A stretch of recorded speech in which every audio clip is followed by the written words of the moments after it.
Keep in tune. Probably should come with a manual too. Some people say that I'm a pro. When my baby sings, you're gonna love her too. You better hang on the horns and just enjoy the view. No, let's go. No, let's go. Hard to get it now.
Hey dear YouTube people, my name is Theo Jr. Thanks for watching this video.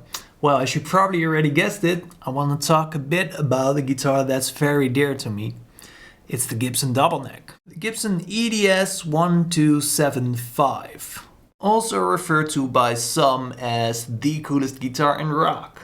Now, for this video I want to talk a bit about why I own a double neck in the first place, as well as the pros and cons of an instrument like this.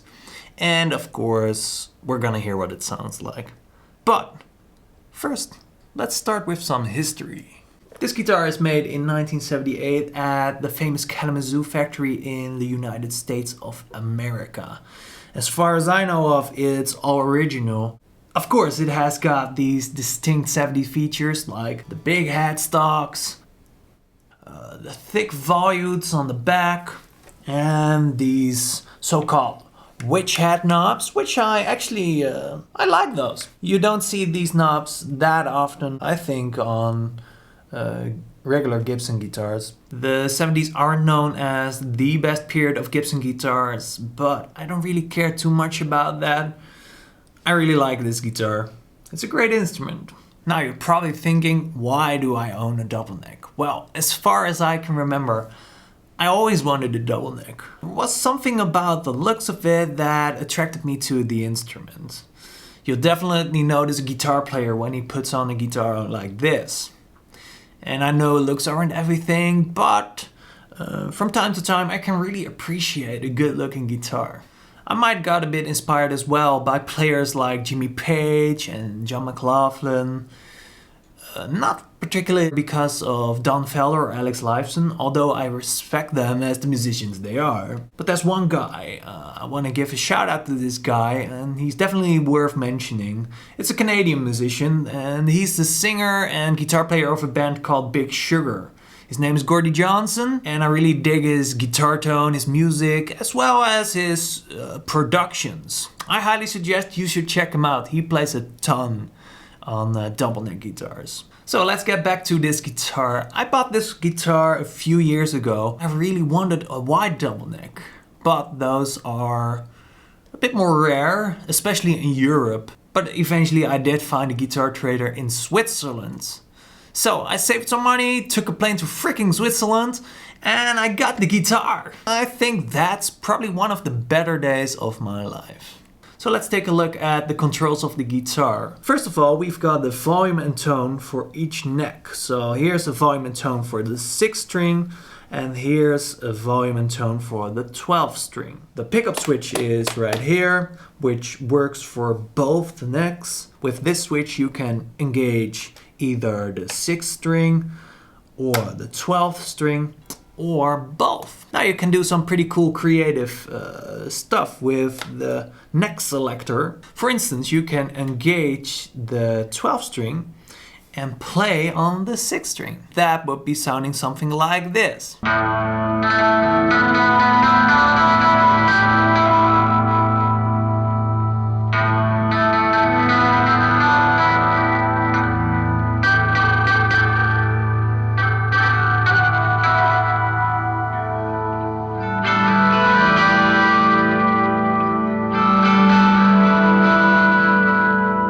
Now the double neck is definitely not the easiest guitar to play. It's pretty heavy.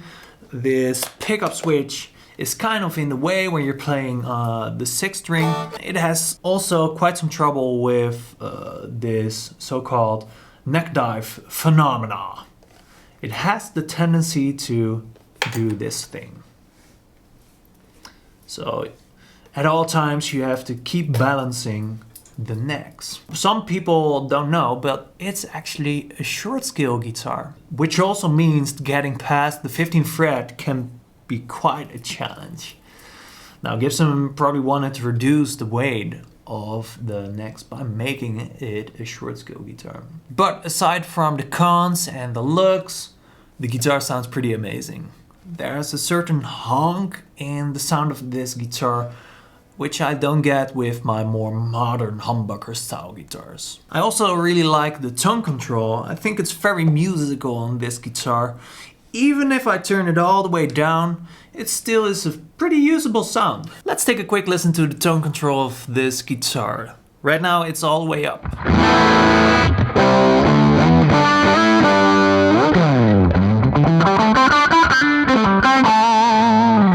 Let's put it halfway.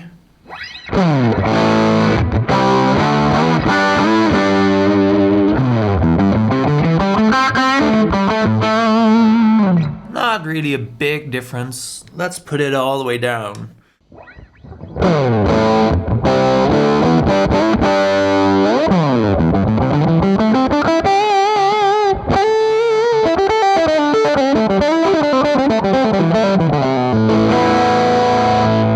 Yeah, so as you probably can hear, it's getting a lot more throaty sounding. It's almost sounding like a wah pedal when it's in the heel down position. It's dark, but it's not too dark as some guitars can get when you put the tone control all the way down. So I like it. Apart from the 6th string, I'm really a sucker for 12 string guitar. I think 12 string guitar is one of the most beautiful sounds that a guitar can produce. So that's also why I'm really dig a double neck guitar.